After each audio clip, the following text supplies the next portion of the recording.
বিসমিল্লাহির রহমানির রহিম।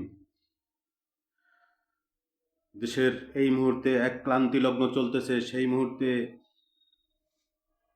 সবার আগে দেশনেত্রী বেগম খালেদা জিয়ার রুহের মাগফিরাত কামনা করছি। আল্লাহ তাকে জান্নাতুল ফেরদৌস নসিব করুন।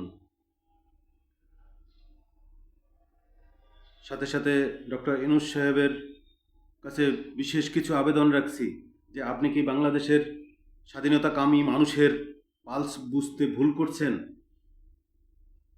যেই 1400 শহীদের রক্তের বিনিময়ে আজকে ক্ষমতায় আপনাকে বসানো হয়েছে। 30,000 অঙ্গত্ব বরণকারী যারা এখনো হসপিটালে কাতরাচ্ছে, আপনি কি তাদের রক্তের সাথে গাদ্দারি করতেছেন? কেন আপনি এখনো ওসমান হাদির খুনিদেরকে ধরতে পারছেন না? একদিকে যেমন আপনি ওসমান হাদিদের খুনিদেরকে ধরতে পারতেছেন না, তেমনি আবার সেই দাড়ি টুপিওয়ালা লোকদেরকে অযাচিতভাবে 54 ধারায় তাদেরকে গ্রেপ্তার করতেছেন। কেন আপনার স্বরাষ্ট্র উপদেষ্টা এরকম দ্বিচারিতা করতেছেন? এখনো কেন সে ক্ষমতায় আছে? তাকে পদত্যাগ করান, তাকে বাধ্যতামূলক অবসরে দেন, অন্য কাউকে দেন যে সেই রাষ্ট্রটাকে, প্রশাসনিক অবস্থাটাকে ফিরিয়ে আনতে পারে, স্বাভাবিক অবস্থা স্থিতিশীল আনতে পারে।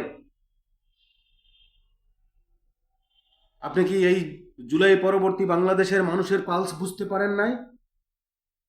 আপনার তো বুঝতে এত দেরি হওয়ার কথা না যে দেশের সাধারণ মানুষ প্লাস ছাত্র জনতা কি চেয়েছিল, কি কারণে আমাকে বসিয়েছিল এখানে এই দেশটাকে নির্মাণ করার জন্য, এই দেশটাকে দেশ হওয়ার জন্য যা যা করার দরকার সবই আপনাকে বলা হয়েছিল যে আপনি একটা বাংলাদেশ হিসেবে প্রতিষ্ঠা করেন। আপনি সেইভাবেই সেই ম্যান্ডেট নিয়ে আপনাকে বসানো হয়েছিল।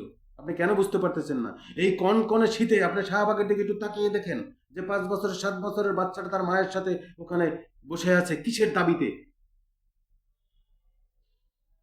আজাদের দাবিতে, কোনো দাসত্ব শিকার নয়, একটা স্বাধীন বাংলাদেশ প্রতিষ্ঠার লক্ষ্যে, হাদির খুনিদের গ্রেপ্তারের লক্ষ্যে।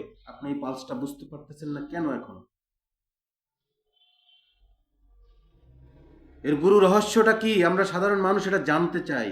কেন এখনো এতদিন হওয়ার পরেও আপনি কেন হাদির খুনিদেরকে ধরতে পারছেন না?